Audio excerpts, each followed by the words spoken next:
Danny Segura for MMA Junkie here in South Florida. I'm standing next to former UFC light heavyweight champion Tito Ortiz, who will be stepping in the boxing ring on Saturday night against Anderson Silva.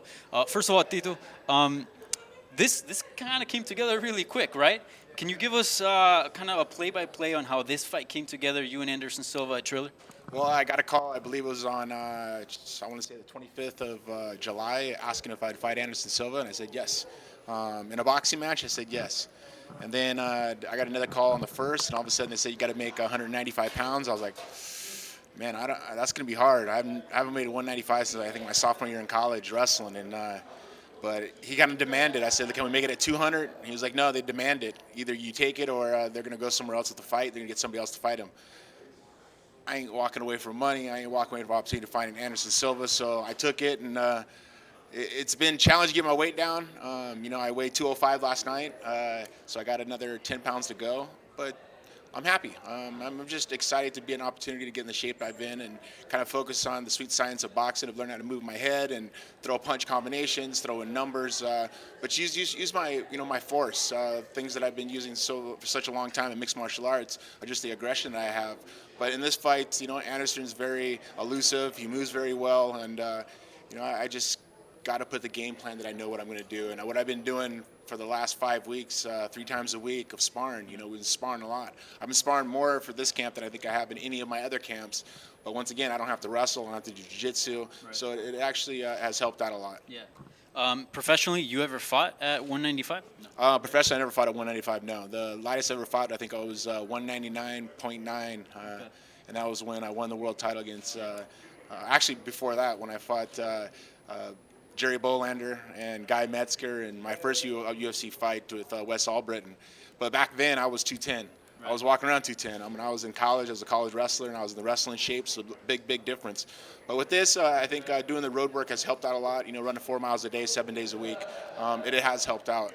But it's got my weight down and just really focusing on not having a cheat day during a Sunday. Sundays are normally my cheat days, but no cheat days. I've had 5 weeks of complete training, no time off, and just working as hard as I possibly can. And let's see how I feel tomorrow after the weigh-ins. And you had said you had lost respect for Anderson Silva for trying to push that 195 limit and not meet at 205.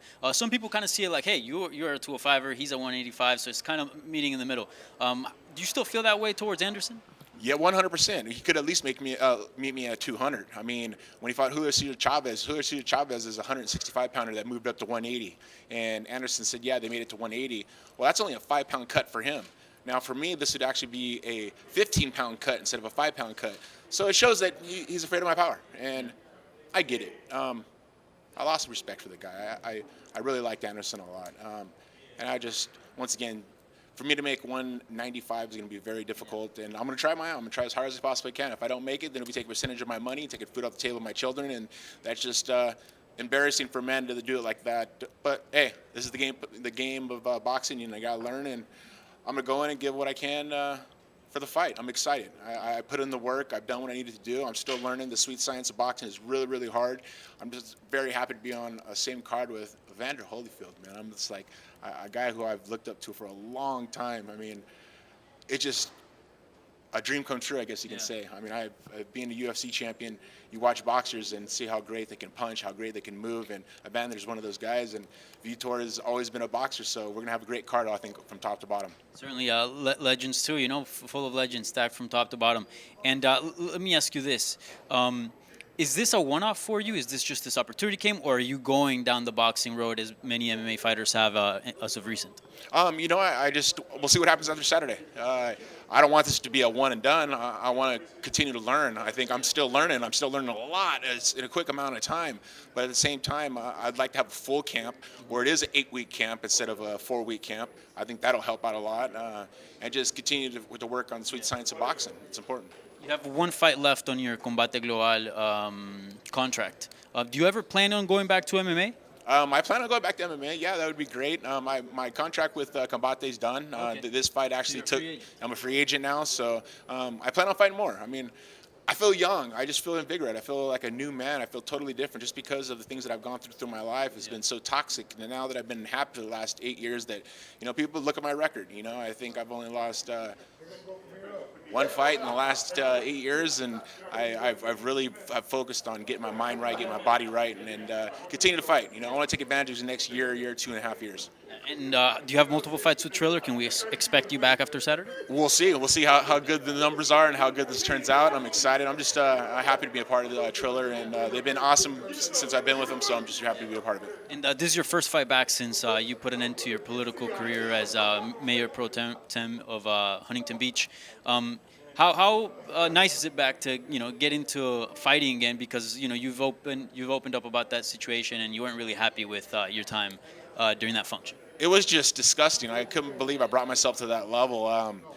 I tried to help Huntington Beach and just tried to focus on for the future of my children. I lived in Huntington Beach my whole life, and the first time in my life I thought about selling my houses and moving here to Florida, just because of the political there is just, the politics there are just disgusting. What Gavin Newsom is doing to our state is just embarrassing, and when they recall him on the 14th of September, I'll be very happy. Is your political career over? 100%. My political career is over. I'm too honest. I'm too much of an honest man. I'm too honest, and I got to look in the mirror at night, and I got to tell my kids the things I believe in, and I can't tell them one thing and do another. So I'm not here to scratch somebody back, to scratch my back. I'm here just to do the honest, right thing and live America with freedom and pride and integrity and the solidarity that we have in this country. We need to continue to have, And of course, this fight's on September 11th. So for all the first responders, fire department, firemen and women, and police officers, this fight's for you guys. I'm just very thankful for each and every one of them. Yeah, and I know you're a big Trump supporter. We kind of got surprised a couple of days ago that Trump Jr. and obviously Senior are going to be commentating, doing alternative commentating for this fight card. How does that feel? And like we just had the president at the press conference, at least via phone, but the former president.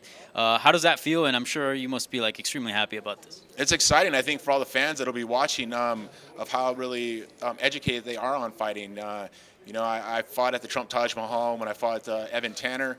I know he's had many of boxing events there. At the Trump Plaza, we had UFCs there. I mean, they're the ones that gave the UFC the opportunity to have big events in Jersey. So they are huge fight fans, and just for them to be in the house, I'm very thankful. I don't think there's one other president that would come to an event and show the support that our president, Donald Trump, is doing. Last thing, any word out there for your fans, people that are thinking about tuning in on Saturday night to watch you fight? Yep, pick up your phone right now and dial Tito, T-I-T-O, to 75303. Once again, dial Tito to 75303. Purchase the pay-per-view, or if you're in Hollywood, Florida, or if you're in Florida in general, come and buy tickets, come watch the event. This would be one you will not want to miss. Thank you so much, Tito. Awesome, man. Thank you.